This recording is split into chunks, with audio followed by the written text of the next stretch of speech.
এদেশের মানুষের অধিকার কেড়ে নেওয়ার জন্য যে চক্রান্ত করা হয়েছে তার শিকার আজকে সমগ্র দেশ।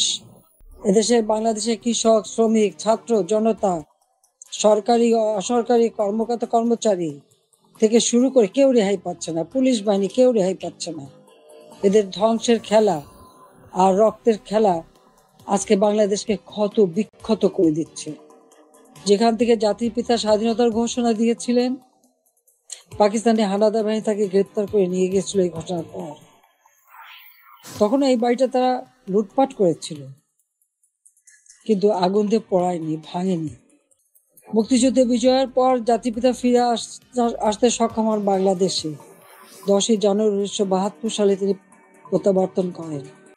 এই বাড়িতে বসেই তিনি কিন্তু বাংলাদেশের এই বিধ্বস্ত বাংলাদেশকে গড়ে তোলেন।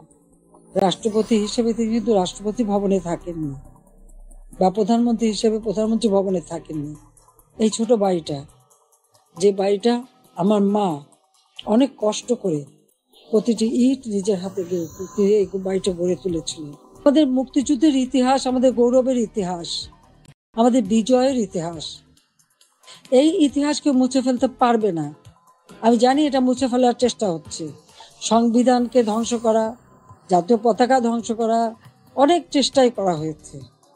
কিন্তু লাখো শহীদের রক্তের বিনিময়ে যে পতাকা পেয়েছি, যে সংবিধান পেয়েছি, যে স্বাধীনতা পেয়েছি, তা ওই কয়েকজন বুলডোজার দিয়ে ভেঙে গুড়িয়ে দেবে এ শক্তি তাদের হয়নি এখনো। এটা তাদের দুর্বলতার প্রকাশ। তারা একটা দালান ভাঙতে পারে, কিন্তু ইতিহাসকে তারা ধ্বংস করতে পারে না। ইতিহাস কিন্তু তার প্রতিশোধ নেয়, এটাও তাদের মনে রাখতে হবে।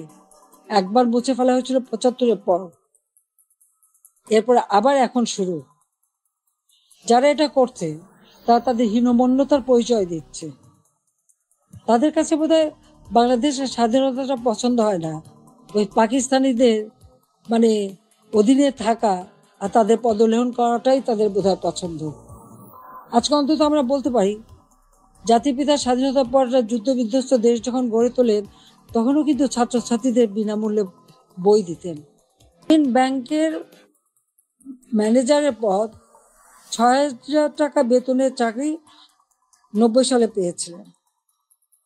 আমি 96-তে সরকার আসার পরে এই গ্রামীণ ব্যাংকে 400 কোটি টাকা দিয়ে এই গ্রামীণ ব্যাংকটাকে আমি দাঁড় করিয়ে দিই। শুধু তাই না, গ্রামীণ ফোনের ব্যবসাটাও এই ডক্টর ইউনূসকে দিয়েছিলাম। আমার কাছে বারবার ধর্ণা দিয়েছিল, বলেছিল ওখান থেকে যে লাভ হবে যাবে গ্রামীণ ব্যাংকে। তা কিন্তু যায়নি, বরং এগুলি বেচেই খেয়েছে, মানি লন্ডারিং করেছে, দুর্নীতি করেছে, এবং তার ক্ষমতার লোভ আজকে বাংলাদেশকে ধ্বংসের দিকে নিয়ে এসেছে। একটি মানুষের ক্ষমতার লোভ বাংলাদেশকে জ্বালিয়ে পুড়ে ছারখার করে দিচ্ছে। তার মধ্যে কি এতটুকু মনুষ্যত্ব বোধ নেই, কৃতজ্ঞতা বোধ নেই? যে তার উপকার করে তার উপরেই, তার মাথায় আঘাতটা করতে হবে কেন? ক্ষুদ্র ঋণ আন্তর্জাতিকভাবে স্বীকৃত ছিল না। এই ডক্টর ইউনূসেরই অনুরোধে আমি নিজে তার সম্মেলনে উপস্থিত হই, যেখানে স্পেনের রানী কুইন সোফিয়া এবং হিলারি ক্লিন্টন তারা উপস্থিত হন। আমি উপস্থিত ছিলাম বলে প্রধানমন্ত্রী হিসেবে, এবং ক্ষুদ্র ঋণ জাতিসংঘে যাতে স্বীকৃতি পায় সে ব্যবস্থাও আমি করেছিলাম।